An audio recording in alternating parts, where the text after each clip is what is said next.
অবাক করা বিষয়, এমদাদুল্লাহ মুহাজির মক্কি রহমতুল্লাহি আলাইহি, শাইখুল হিন্দ রহমতুল্লাহি আলাইহির উত্তরসূরি উলামা মাশায়েখ কওমি মাদ্রাসার উলামায়ে কেরাম, তারা প্রতিটা মসজিদ থেকে তারা দীপ্ত কণ্ঠে আওয়াজ তুলেছে মাদ্রাসার মধ্যে এটা চলবে না। অথচ আমরা জানি কওমি এবং আলিম মাদ্রাসার মধ্যে একটা ছোট একটা দ্বন্দ্বও কিন্তু রয়েছে, কিন্তু ওই দ্বন্দ্ব উলামায়ে কেরাম ভুলে গিয়েছে। ওই দ্বন্দ্বের জায়গায় দ্বন্দ্বকে দ্বন্দ্বের জায়গায় রেখে তারা এই মাদ্রাসাকে মাদ্রাসা হিসাবে প্রতিষ্ঠিত করার প্রতিনিয়ত তারা কি করেছে, মসজিদের খুতবা, মসজিদের মিম্বার থেকে তারা আওয়াজ তুলেছে, রাস্তায় নেমেছে উলামায়ে কেরাম। পরিবর্তন হচ্ছে সরকারি মাদ্রাসা আর রাস্তায় নামতেছে উলামায়ে কেরাম। সুবহানাল্লাহ, এটাই তো উলামা হযরতের শান ও মান, এটাই হলো মাওলানা শহীদ আহমদ রহমতুল্লাহি আলাইহির উত্তরসূরি, এটাই হলো শাহ ইসমাইল শহীদ রহমতুল্লাহি আলাইহির উত্তরসূরি। যেখানে দিনকে ছোট করা হবে ওখানেই দিনদার ও তাওহীদ জনতা সেখানে তারা বুক উঁচিয়ে দাঁড়াবে, রক্ত দেওয়ার জন্য তারা প্রস্তুত হয়ে রাখবে এবং তারা রাস্তায় নিজের বুকের রক্ত তারা বিলিয়ে দিতে কোনো রকম কুণ্ঠাবোধ করবে না। এটাই হলো এই দেশের আলেম এবং ওলামাদের পরিচয়, এটাই তাদের পরিচয়, এটাই আমাদের পরিচয়, এটাই আমাদের মাশায়েখদের পরিচয়। আমরা তাদের ওলামা মাশায়েখদের চিন্তা চেতনা মনন ও মানুষকে আমরা দিল থেকে ধারণ করি নাকি করি না, এটাই আমাদের পরিচয়। কিন্তু আমরা সেই পরিচয় মূলত ভুলে গিয়েছি, এটা আমাদের সামনে আর নাই, ওইভাবে আর নাই। ওইভাবে না থাকার কারণেই মূলত এত সমস্যা আমাদের হচ্ছে। আমরা শিক্ষা নিয়ে ভাবতে পারি না, আমরা এখন আর শিক্ষা নিয়ে কি করতে পারি না, ভাবতে পারি না। আমরা যে শিক্ষা সেই দেওবন্দ থেকে শুরু হলো, দারসে নেজামি, তখনকার সর্বাধুনিক মানহাজ ছিল দেওবন্দ, দেওবন্দের শিক্ষা সিলেবাস সর্বাধুনিক। কেন? ওনারা সবাই ছিলেন আরবদের শিক্ষিত মাশায়েখ। তারা আরব দেশের বিভিন্ন মাদারেস ঘুরে ঘুরে ঘুরে ঘুরে কীভাবে একটা জামি মানে একটা সিলেবাস তৈরি করা যায় সেটাই করেছিলেন মাওলানা কাসেমি নানুতাবি রহমতুল্লাহ আলাইহি, রশিদ আহমদ গঙ্গোহী রহমতুল্লাহ আলাইহি। কিন্তু সেই 1900 সালের 1866 হিজরির দেওবন্দের সিলেবাস আজকে বাংলাদেশে 2024 সালে প্রতিপালিত হচ্ছে। এটা কি কোনো শিক্ষার কোনো উন্নয়ন বলা যায়? শিক্ষা হলো প্রতিনিয়ত পরিবর্তনশীল, মৌলিক বিষয় তার 100% ঠিক থাকবে। কোরআন এবং হাদিসের শিক্ষা যেখানে যেভাবে আছে, হারফান হারফান, নুকতাতান নুকতাতান, ও হারাকাতান ও হারাকাতান, প্রতিটা জায়গা যেমন আছে তেমনই থাকবে। কিন্তু দুনিয়াবী শিক্ষার প্রতিনিয়ত পরিবর্তন, আজকে এটা লাগবে কালকে সেটা লাগবে না, আজকে এই সিলেবাস অন্তর্ভুক্ত হবে কালকে সেই সিলেবাস থেকে অমুক বিষয়কে বাদ দিতে হবে। এটাই হলো শিক্ষা। শিক্ষা সব সময় তাতাউর ও তাতবীরের মধ্যে থাকবে, সব সময় সে পরিবর্তন এবং উন্নয়নের মধ্যে থাকবে। এটাই হলো শিক্ষা। আমাদের মান্তিক জোরে সরে পড়ানো হতো, ফার্সি জোরে সরে পড়ানো হতো, ফার্সি জোরে সরে পড়ানো হয়েছে। এটা তো ইন্টারন্যাশনাল চিন্তা থেকে, গ্লোবালি চিন্তা থেকে এটা হয়েছে। কেন? তখন আমাদের ভারতবর্ষ মুঘল সাম্রাজ্য ছিল ইরানি বংশোদ্ভূত মানুষের মাধ্যমে, তারাও ফার্সিতে লেখালেখি করতো। সেটাই তো ওলামায়ে কেরাম করবে। ওলামায়ে কেরাম কি সেখানে ইংরেজি শুরু করবে? ওলামায়ে কেরাম তো সেটাই করেছে যেটা তখনকার রাজাদের ভাষা, রাষ্ট্রের ভাষা, দাফতারিক ভাষা, সেটাই তো ওলামায়ে কেরাম করেছে। আজকে যদি সেই ফার্সির প্রয়োজন না হয় তাহলে আজকে কেন ফার্সি থাকবে মাদ্রাসার মধ্যে? আজকে যদি স্কুল কলেজ ইউনিভার্সিটি থেকে মান্তিক তো আমাদের কোনো বিষয় না, মান্তিক আমাদের কোনো বিষয় নয়। মান্তিক তো ইউনানি থেকে এসেছে, গ্রিক থেকে মান্তিক এসেছে, সেটাকে পরবর্তীতে ইসলামাইজেশন করা হয়েছে, ইসলামিক করা হয়েছে সেটাকে। মান্তিক তো আমাদের কোনো বিষয় নয়। আমাদের কোরআন ও হাদিস বুঝতে কি মান্তিক লাগে নাকি? আমাদের কোরআন হাদিস তো বোঝা যাবে, কিন্তু বোঝার শেষ হলো কুলুবুন লা ইয়াফকাহুনা বিহা, হওয়া যাবে না। অন্ধ হলেও আল্লাহর ওয়াহদানিয়াতকে বিশ্বাস করতে হবে নাকি হবে না? তুমি বুঝো না তাও বিশ্বাস করতে হবে নাকি হবে না? মান্তিকের মানদণ্ড তো এটা নয়। মান্তিকের মানদণ্ড যেটা আমার বুঝে আসে না সেটা বাদ, যেটা বুঝে আসে না ওইটাকেই আমি বিশ্বাস করব। তাহলে আল্লাহর ওয়াহদানিয়াত একত্ববাদ যদি কারো বুঝে না আছে, তাহলে কি আল্লাহর ওয়াহদানিয়াত একত্ববাদ থাকবে না? থাকবে নাকি থাকবে না? তোমরা কথা বলো না কেন? থাকবে নাকি থাকবে না? অবশ্যই থাকবে। আমার বুঝে না আসলেও থাকবে, আমার বুঝে আসলেও কি থাকবে। মেরাজ আমার বুঝে আসলেও থাকবে, বুঝে না আসলেও কি থাকবে? থাকবে। জিবরিল আলাইহিস সালাম আসমান থেকে আল্লাহ রাব্বুল আলামিন আরশ আজিম থেকে কোরআন এনেছে, বুঝে আসলেও থাকবে, বুঝে না আসলেও থাকবে।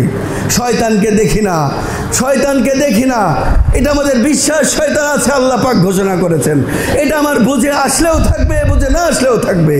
ফেরেশতাকে আমরা দেখি নাকি দেখি না? দেখি না। আল্লাহ বলেছেন, আল্লাহর রাসূল বলেছেন, বুঝে আসলেও থাকবে, বুঝে না আসলেও থাকবে। আল্লাহ রাসূলের মুজিজাত বুঝে আসলেও থাকবে, বুঝে না আসলেও থাকবে। হাজা ইসলাম, এটাই তো ইসলাম, এটাই তো ইসলাম। তাহলে ইসলামের একটা জায়গায় গিয়ে যুক্তির কোনো মূল্যায়ন নেই, অথচ মান্তেক পুরোটা যুক্তির মূল্যায়নের ওপরে।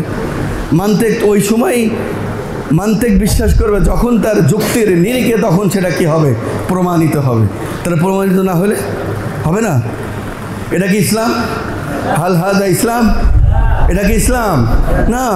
ইসলাম যতটুকু বুঝে আসে ইসলামিক বিষয়ে ততটুকু বুঝে আসে আমান্না ওয়া সাল্লামনা ওয়া মা লা নাফহাম ফাহুয়া আইদান আমান্না ওয়া সাল্লামনা। যেটা বুঝে এসেছে ওটা তো মানলাম, যেটা বুঝে আসে নাই ওইটার উপর আমাদের নাহনু নাতাওয়াক্কালু আলাল্লাহ ওয়া নুমিনু বিহি ওয়া নুমিনু বিয়াউমিল কিয়ামা ওয়া ইয়াউমিল আখিরা ওয়াল কিতাবি ওয়াস সুন্নতি ওয়াল মালায়েকা ওয়ান নাবিয়্যি ওয়ার রাসূল কুল্লিহিম। নাকি তাই নয়? এটাই তো নাকি? তাহলে মান্তেকের পাঠ আমাদের যদি কখনো প্রয়োজন হয় তো অবশ্যই সেটাকে ইনক্লুড করতে হবে, প্রয়োজন না হলে সেটা হবে না। এটাই তো স্বাভাবিক কথা। ফলে উলামা ইকরাম দুই ভাগ এখন, কেউ পড়ান কেউ পড়ান না। তাহলে ওই জায়গায় এমন বিষয় নিয়ে আসা হোক যেটা এই মুহূর্তে এই জামানার জন্য একজন দায়ীর প্রয়োজন, সেটাই তো নিয়ে আসতে হবে। সেটা নিয়ে আসতে হবে না ভাই? সেটাই তো নিয়ে আসতে হবে, না এটা হবে না, এটা হবে না। এটা যদি বাংলার প্রয়োজন হয় তাহলে বাংলা আনতে হবে না? হবে নাকি হবে না? 1996 সালে সর্বপ্রথম যখন আমাদের আল্লামা আবুল হাসান আলী নদভী রহমতুল্লাহ আলী যখন বাংলাদেশে আসলেন তো আফসোস করলেন বাংলাদেশি উলামায়ে হযরতের কাছে।